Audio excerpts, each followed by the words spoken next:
내 삶을 드리네. 주를 봅니다. 끝없는 사랑 날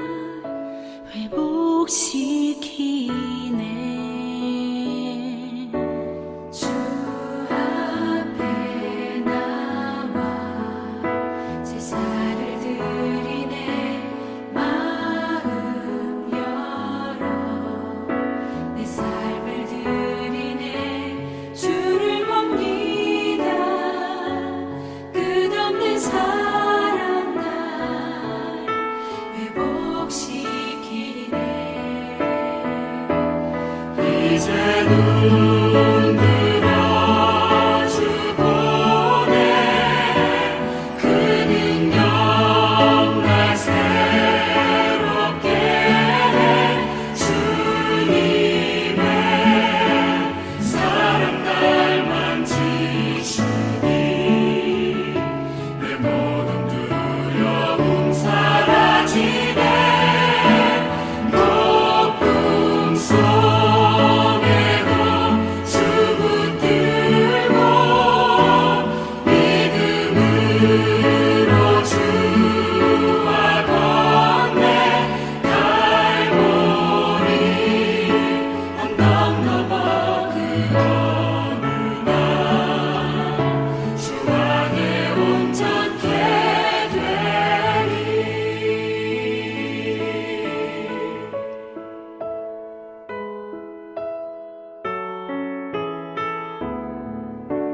주 앞에 나와 제사를 드리네. 마음 열어 내 삶을 드리네. 주를 봅니다. 끝없는 사랑 날 회복시키네. 날 회복시키네. 이제 눈 들어 주 보네. 그 능력 날 새롭게 해. 주님의 사랑 날 만지시니 내 모든 두려움 사라지네. 폭풍 속에도 주 붙들고 믿음으로 주와 건네. 갈보리 언덕 넘어 그 어느 날 주 안에 온전케 되리.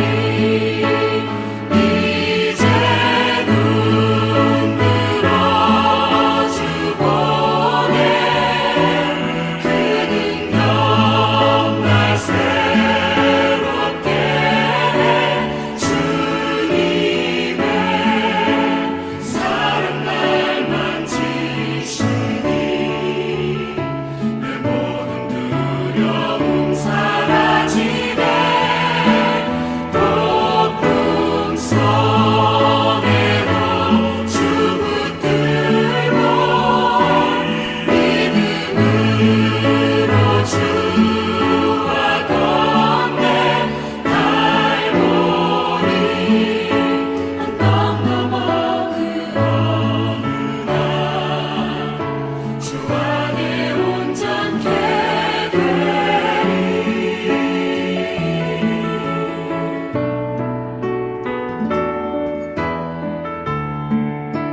주 안에 온전케 되리.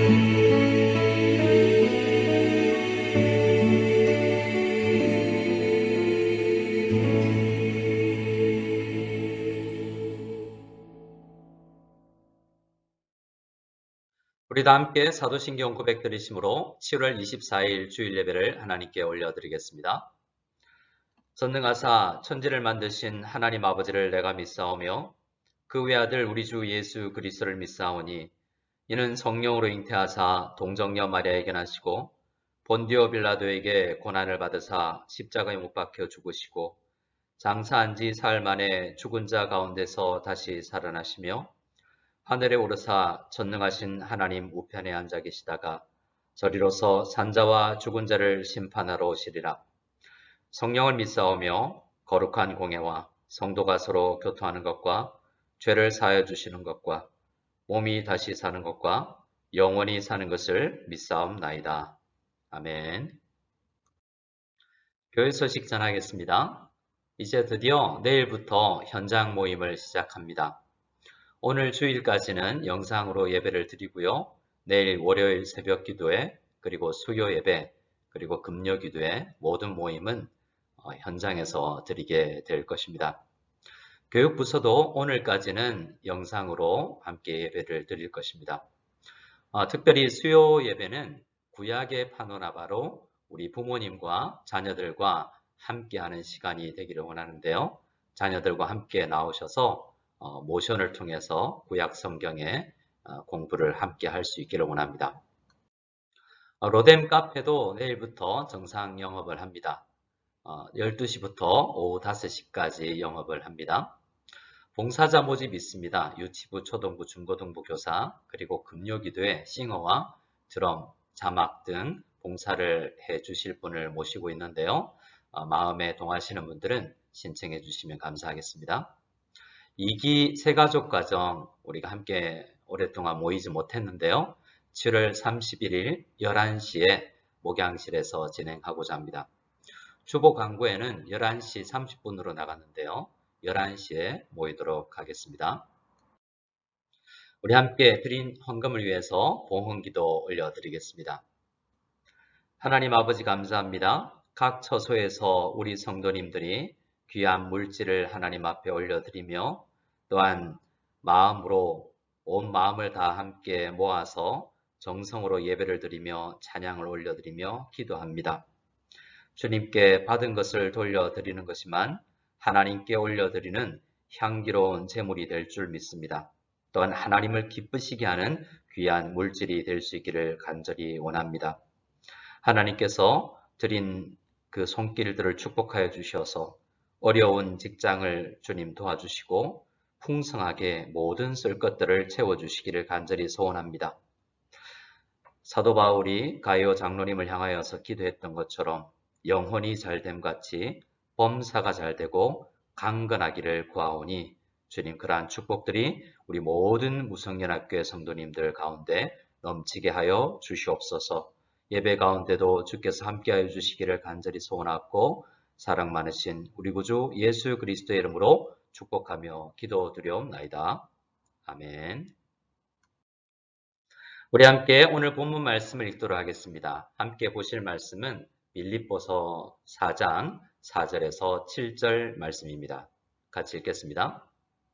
주 안에서 항상 기뻐하라. 내가 다시 말하노니 기뻐하라.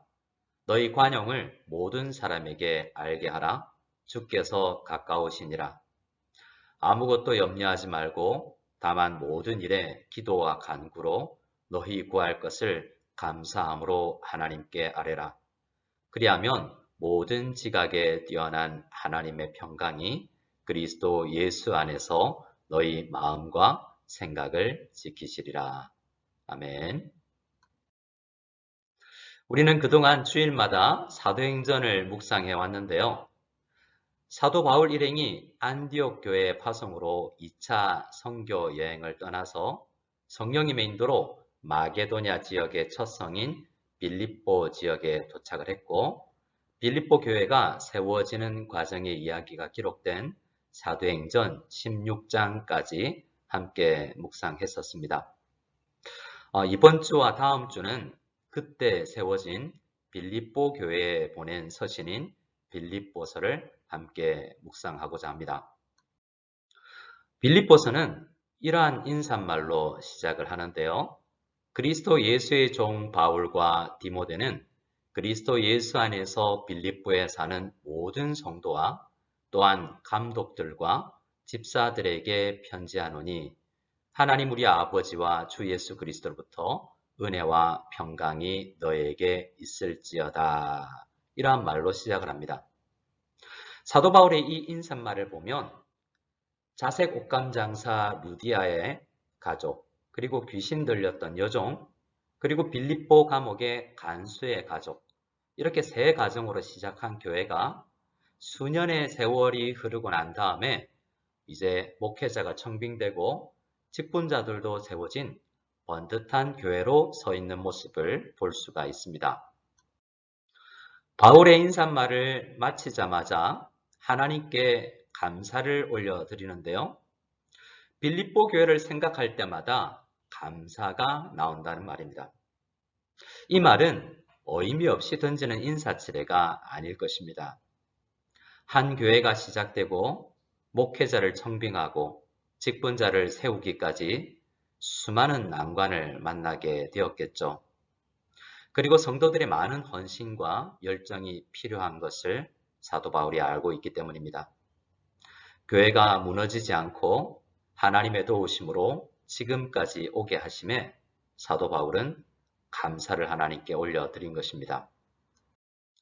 우리는 빌립보 교회뿐만 아니라 모든 교회들을 생각할 때마다 하나님의 도우심과 함께 또한 기억해야 할 것이 있습니다.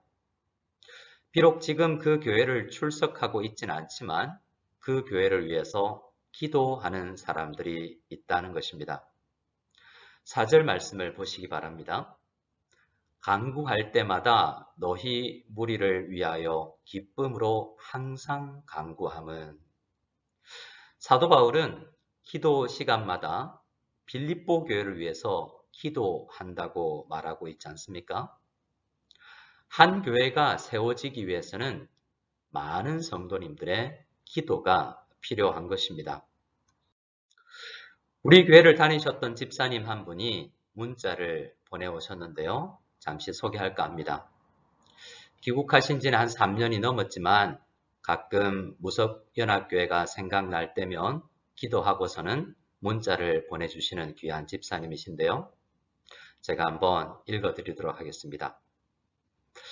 안녕하세요, 목사님.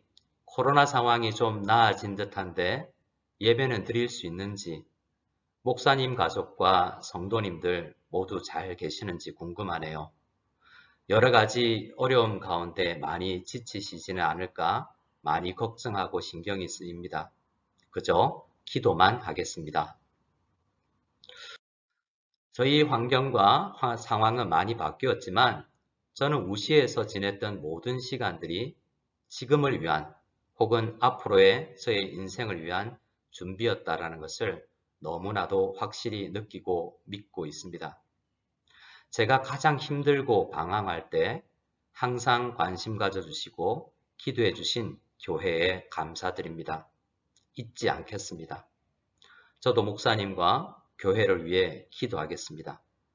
진심으로 하나님께 감사드리며 무석연합교회와의 만남을 소중히 간직하겠습니다. 이렇게 최근에 문자를 보내오셨습니다. 우리 무석연합교회가 그리스도의 말씀이 풍성한 교회가 되기 위해서는 우리 성도님들도 기도하고 계시겠지만 우리 교회를 다니셨던 많은 성도님들이 한국에서, 캐나다에서, 베트남에서, 대만에서, 세계 곳곳에서 기도하고 계시다는 것을 잊지 마시기 바랍니다.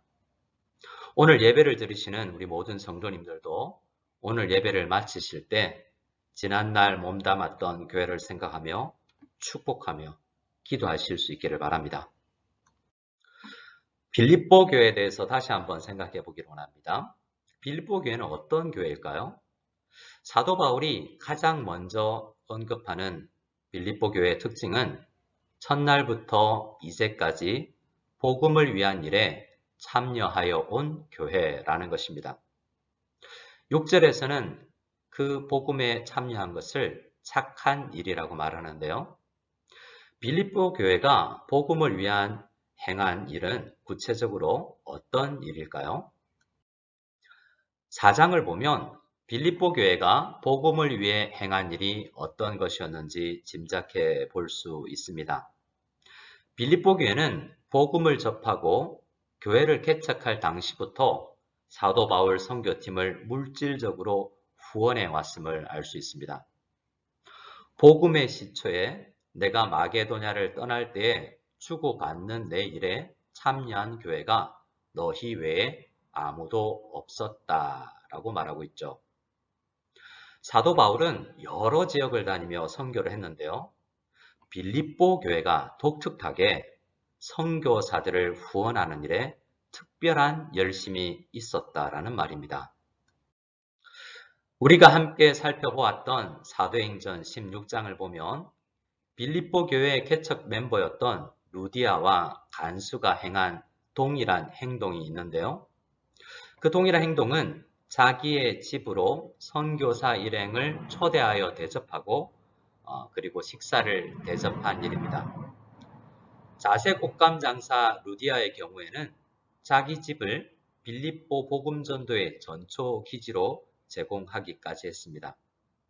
많은 학자들은 빌립보 교회가 바로 이 루디아의 집에서 가정교회로 시작을 했다고 생각합니다.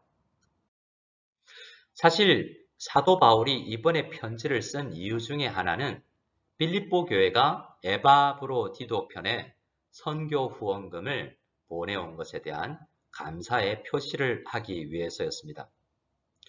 빌립보 교회는 또 선교를 위해 물질을 후원한 것이죠. 그런데 사도 바울은 빌립보 교회에게 선교 후원을 보내어 주어서 감사하다라고 말하지 않고 이것이 하나님께서 받을 만한 향기로운 제물을 드린 것이다. 하나님을 기쁘시게 한 것이다 라고 말합니다. 복음을 위해서 일하는 전임 사역자들의 생활과 사역을 위해서 드린 것을 사도 바울은 하나님께 드린 것이라고, 하나님께 드린 향기로운 제물이라고 말하고 있는 것입니다.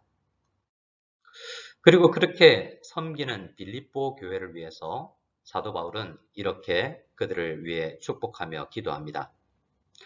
나의 하나님이 그리스도 예수 안에서 영광 가운데 그 풍성한 대로 너희 모든 쓸 것을 채우시리라 라고 말이죠. 빌립보 교회는 자기 자신을 위해서 사용할 수 있는 물질을 아껴서 하나님 나라 사역을 위해서 사용했습니다. 빌립보 교회 성도들의 경제적 상황을 잘 알고 있는 사도 바울은 그들의 그 헌신을 알고 하나님께 풍성하게 채워주시기를 기도한 것이죠.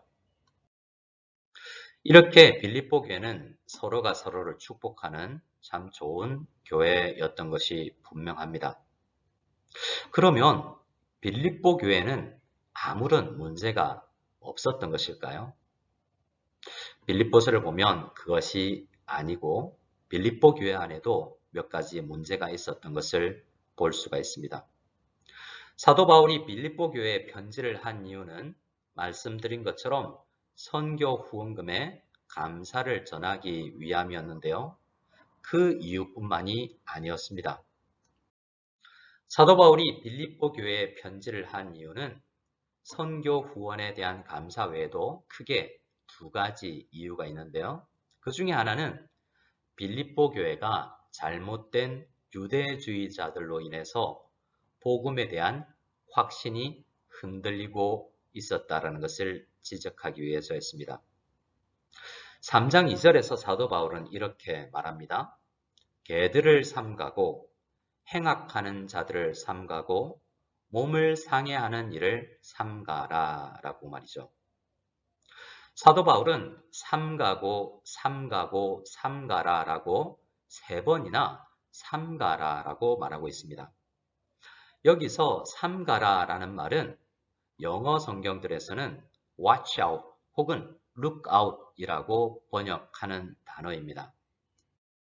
위험하니 조심하라, 주의하라 라는 말이죠. 무엇을 주의하라 라고 말합니까? 개들을 주의하고 행악하는 자들을 주의하고 몸을 상해하는 일을 주의하라 라고 말하고 있습니다. 이 3가지 말들, 개들, 행악하는 자들, 몸을 상해하는 일은 다 복음을 교란시키는 잘못된 유대주의자들을 의미하는 것입니다. 아주 중요하기 때문에 3번 반복하는 것이죠. 오늘 우리의 입장에서 이야기하자면 이단을 조심하라라는 것입니다. 유대교 이단을 개라고 표현한 이유는 병균을 가지고 있는 개, 물리면 병에 걸려서 교회로서의 건강을 잃어버리기 때문에 그렇게 표현한 것입니다. 이렇게 빌립보 교회는 이단의 유혹 앞에 노출되어 있었습니다. 그것이 하나의 큰 문제였죠. 빌립보 교회가 당면한 또 다른 문제가 있었는데요. 교회 안에 지도자 그룹에 속한 두 사람의 여성이 싸워서 혼란을 주고 있었습니다. 사도 바울이 문제가 있는 교회에 편지를 하면서 실명을 거론한 적은 거의 없습니다. 가장 문제가 많은 교회였던 고린도 교회에 편지를 할 때도 실명을 거론한 적이 없었으니까요. 그러면 왜 사도 바울은 유오디아와 순두계라는 두 명의 성도의 이름을 직접 거론하면서 주 안에서 같은 마음을 품으라라고 권면하고 있을까요? 어쩌면 당사자와 그 가족들 혹은 그들을 지지하고 좋아하는 다른 성도들이 둘로 나누어지게 되는데 그렇게 되어서 더 큰 혼란을 이야기할지도 모르는데 말입니다. 바울 신학을 연구한 학자들은 이 두 사람이 마음이 나누어져서 두 마음을 품고 싸우게 된 이유가 큰 신학적 문제는 아니라고 생각합니다. 왜냐하면 4장 3절에 사도 바울이 말하는 것처럼 그들의 이름이 생명책에 있기 때문입니다. 그들의 문제는 구원을 잃어버리게 되는 신학적인 문제가 아니라 관계적이고 감정적인 인격적인 문제였던 것 같습니다. 하지만 이 문제는 절대로 작은 문제는 아니었습니다. 실명을 거론하며 지적할 정도로 교회 전체에 심각한 악한 영향을 미쳤기 때문입니다.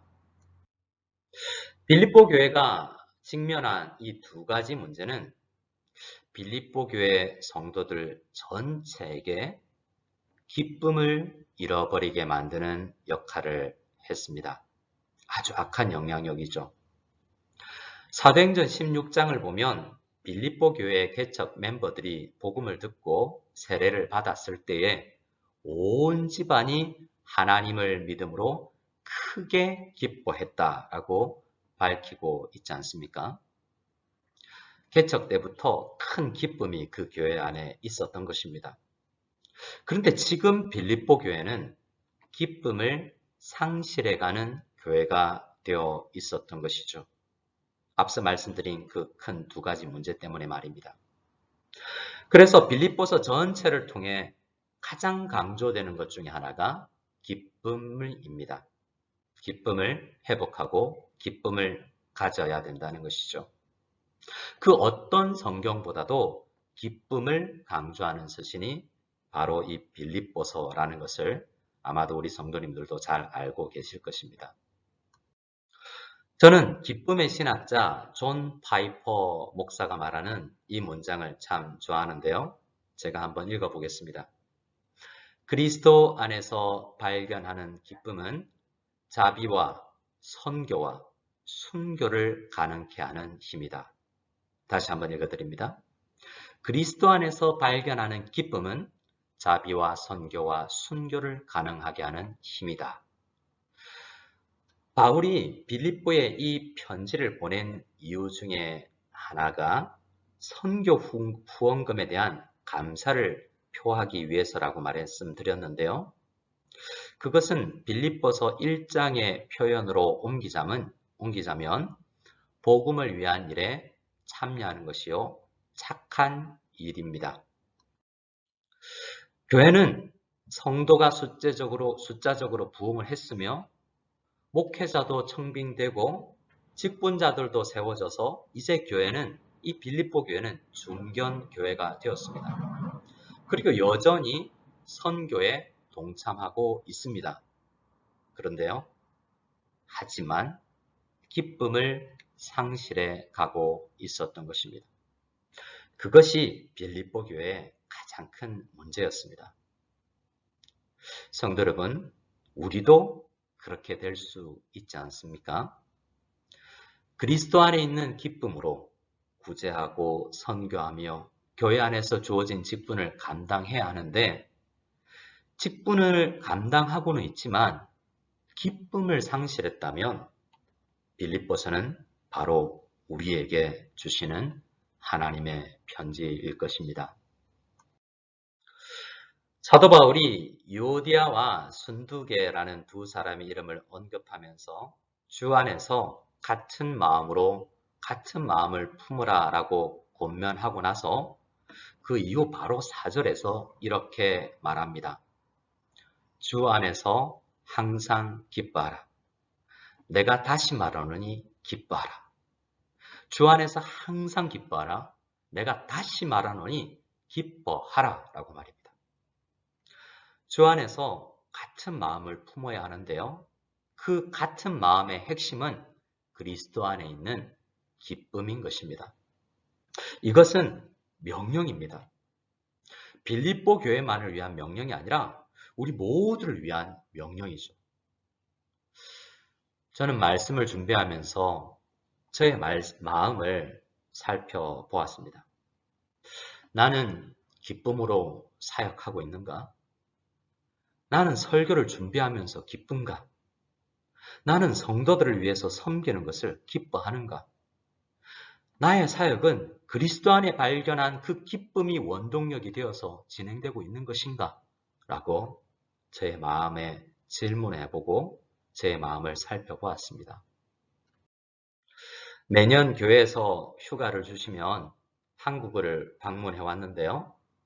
한 3년 동안은 가지 못했지만 한국을 가면 제가 사역을 했던 국제제자훈련을 꼭 방문했습니다. 그곳을 매년 찾아갔었는데 한 3년 동안은 가보지 못했네요. 그 국제제자훈련원이라는 단체는 한국교회를 위해 다양한 좋은 사역들을 하고 있는 그런 단체이고 그 단체를 섬기는 많은 평신도 직원들이 있습니다. 한 40여 명 되는데요. 매년 갈 때마다 커피 한 잔씩이라도 사드리면서 격려를 하곤 했습니다. 제가 자랑하는 그 직원들이 입을 모아서 공통적으로 하는 이야기가 있었는데요. 조금은 부끄러운 이야기지만 국제제자훈련원 출신 여러 교육자들이 지금 담임 목회를 하고 있지만 김영현 목사가 가장 행복하게 기쁨 가운데서 사역하는 것 같다라고 그들이 입을 모아 이야기하곤 했습니다. 그런데 오늘 말씀을 통해서 솔직하게 고백하건대 제가 이전만큼 기쁨이 저에게 있는 것 같지 않습니다. 이전만큼은요. 아예 없는 게 아니라요. 그래서 마음이 참 불편해졌습니다. 그래서 원래 사도행전 16장 설교를 마치고 나면 빌립보서를 설교해야 되겠다라는 마음을 먹고 있었지만 설교를 준비하면서 그냥 사도행전 17장으로 넘어가서 사도 바울의 선교 여행을 계속 이야기할까라는 생각도 들었습니다. 빌립보서를 설교하기 위해서는 분명히 그 핵심 주제인 그리스도 안에서 발견한 기쁨으로 나도 사역하고 있습니다 라는 생각이 들고 확신이 있어야 성도들에게 힘주어 말하게 될 것 같았기 때문에 약간 두려웠던 것이죠. 고민하다가 그럼 그냥 기쁜 척이라도 하면서 설교할까라고도 생각했습니다. 하지만 말씀을 또 묵상하면서 그래서는 안 되겠다라는 생각이 들더라고요. 솔직하게 제가 이전만큼은 기쁨으로 사역하고 있지 못하다고 고백하고 저도 빌립보서가 이야기하는 그 기쁨의 회복, 그 기쁨의 회복을 비결을 붙들고 기도하겠다라는 각오를 전해야 되겠다라는 생각을 가지며 결론을 내리고 설교를 준비했습니다. 그리고 서재에 있는 책 한 권을 들어서 읽었는데요. 조금 전에 인용해 드렸던 존 파이퍼 목사님의 책입니다. 하나님을 기뻐할 수 없을 때라는 책입니다. 좋아하는 목사님이고 좋아하는 책이어서 몇 번 읽었던 책인데요. 하지만 다시 읽고 있습니다. 이 목사님의 책 중에서 가장 유명한 책이 있는데요. 이전에 여호와를 기뻐하라 라는 제목의 책을 쓰신 적이 있습니다. 기쁨을 추구하는 것이 기독교의 핵심이라는 것을 이 목사님이 깨닫고, 이 목사님은 기독교 희락주의, 크리스찬 히더니즘이라는 것을 주창하는 그러한 분이고, 이 책이 여호와를 기뻐하라는 책이 그 핵심이 되는 책이었습니다. 그런데 그 목사님이 얼마 후에 하나님을 기뻐할 수 없을 때라는 책을 쓰신 것입니다. 자기 자신도 목회 사역을 감당하면서 기쁨을 상실해 본 경험이 있었기 때문이죠. 존 파이퍼 목사님의 고백인데요. 제가 읽어드리겠습니다. 나는 전에는 상상할 수도 없었을 만큼 진지하고 뜨겁게 기쁨을 추구하기 시작했다. 그러나 나는 하나님을 온전히 기뻐하는 것을 내 속에 있는 죄가 방해하고 있다는 사실을 곧바로 깨닫게 되었다. 하나님을 온전히 기뻐하는 것이 나의 최종 목적지이지만 목적지는 아직도 멀고 나는 그곳을 향해 가는 중일 뿐이라는 사실이다 라고 존 파이프 목사님은 그 책에서 이야기하더라고요. 그리고 비슷한 이야기인데요. 어거스틴의 글도 하나 인용해 드리겠습니다. 내가 비록 당신을 사랑하지만, 여기서 당신은 하나님입니다. 나의 하나님을 지속적으로 기뻐하지 않는다는 사실에 깜짝 놀랐습니다. 라고 어거스틴도 고백하고 있습니다. 저는 저 자신이 이전만큼 기쁨을 누리지 못한 채 사역을 감당하고 있다고 우울해져 있었는데요. 훌륭한 신앙의 선배님들도 동일한 고민을 하고 있었다라는 사실이 조금은 위안이 되기도 했습니다. 하지만 저의 문제가 해결된 것이 아니죠. 저는 앞으로 한 주 동안 더 묵상하고, 물론 한 주만은 아니라 앞으로 계속이요. 다음 주 설교를 위해서 더 묵상하고 다음 주에 또다시 기쁨에 대해서 나누기를 원합니다. 오늘은 빌립보서가 강조하는 것 하나를 더 이야기하고 말씀을 마무리하고자 합니다. 사도 바울이 감정적으로 싸워서 기쁨을 잃어버린 두 사람, 요디아와 순두계에게 같은 마음을 품으라 라는 권면의 말씀을 하기 전에 이런 말을 했습니다. 그러므로 나의 사랑하고 사모하는 형제들, 나의 기쁨이요 면류관인 사랑하는 자들아, 유오디아와 순두계를 포함한 모든 빌립보 교회 성도님들을 향해서 사도 바울은 지금 당신들은 나의 기쁨이요 나의 면류관이며 내가 사랑하는 사람들이다 라고 말하고 있습니다. 누구까지 포함하고 있습니까? 지금 싸워서 토라지고 있는 교회 문제를 일으키고 있는 유오디아와 순두계까지도 포함하여서 하는 말입니다. 사랑하고 사모하는 형제들, 당신들은 나의 기쁨입니다. 나의 면류관입니다. 나는 당신을 사랑합니다 라고 말하고 있는 것입니다. 이 말씀이 우리에게 희망이 되어야 되겠습니다. 나는 연약하고 나는 아직 기쁨이 충만하지 못한데, 나는 문제투성인데 오히려 문제를 교회 안에서 일으키고 있는데, 하나님은 사도 바울을 통해서 하나님께서 여전히 우리의 주님이시고 우리 주님은 우리를 기뻐하시고 주님께서 나를 사랑한다라고 고백하고 계시는 것이죠. 사도 바울의 이러한 확신, 여전히 당신들이 부족해도 하나님은 여러분을 사랑합니다. 나도 여러분을 사랑합니다. 여러분이 나의 면류관입니다. 라는 이러한 확신은 어디에서 왔을까요? 사도 바울의 이러한 확신은 빌립보 성도들의 열심과 지금 현재 상태로 인한 것이 아니었습니다. 빌립보서 1장에서 이야기한 것처럼 우리 안에서 착한 일을 시작하신 이가 그리스도 예수의 날까지 이루실 줄을 우리가 확신하기 때문이다 라고 사도 바울이 이야기하고 있는 것입니다. 사도 바울과 하나님이 우리를 사랑하는 이유는 우리가 잘나서가 아니라, 우리가 기쁨이 풍성해서가 아니라, 우리에게 복음을 주셔서 사역을 시작하신, 선한 일을, 착한 일을 시작하신 하나님께서 우리를 포기하지 않으실 것이기 때문에 우리를 여전히 사랑한다는 것입니다. 성도 여러분, 우리는 모두 불완전한 집안의 식구로 불완전한 일터에서 일하며 불완전한 조직에 몸담고 불완전한 교회를 다니며 불완전한 세상에 사는 결점이 많은 인간들입니다. 결점이 많은 성도들이죠. 하지만 여전히 우리는 주님의 기쁨입니다.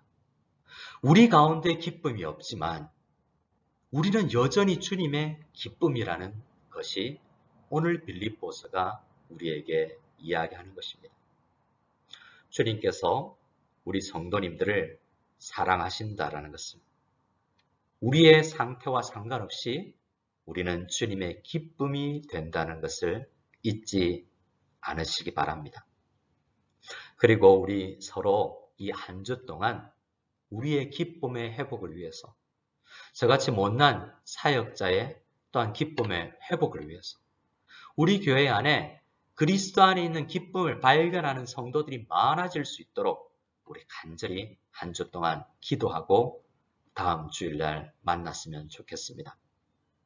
그리고 설교 초두에 말씀드린 것처럼 그동안 우리가 몸담아 온 교회들과 그 교회들의 사역자들을 위해서, 그 교회에서 만난 성도님들을 위해서 축복하며 기도하시는 이 주일이 되었으면 좋겠습니다.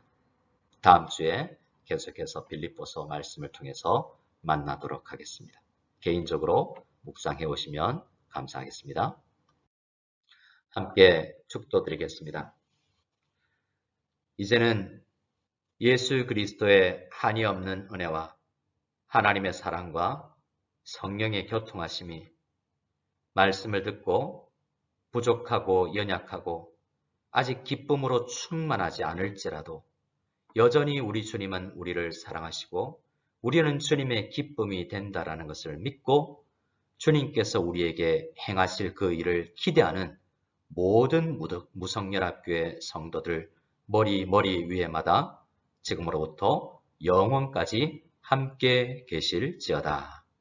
아멘.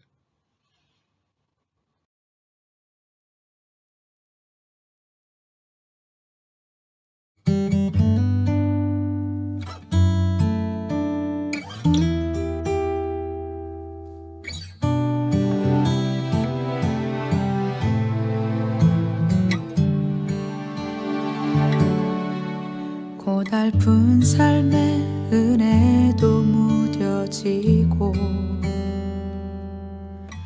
곧 사라질 것에 내 맘 두네. 헛되고 헛된 것들을 바라보며 그 은혜를 놓치며 살았네.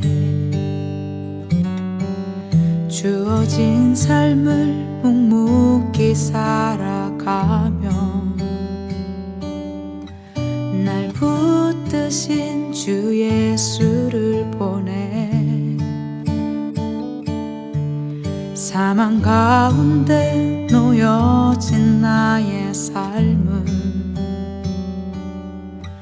날 건지신 그 이름 예수. 나의 한숨을 바꾸셨네. 주를 향한 노래로, 소망의 노래로 나의 눈물을 거두신 주 예수 이름 안에 살게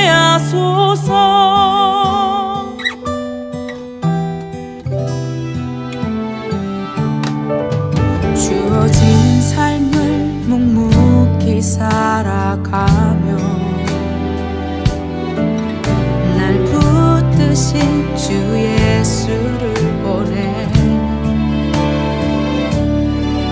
사망 가운데 놓여진 나의 삶을 날 건지신 그 이름 예수 나의 한숨을 바꾸셨네 주를 향한 노래로 소망의 노래로 나의 눈물을 거두신 주 예수 이름 안에 살게 하소서 나의 한숨을 바꾸셨네 주를 향한 노래로 소망의 노래로 나의 눈물을 거두신 주 예수 이름 안에 살게 하소서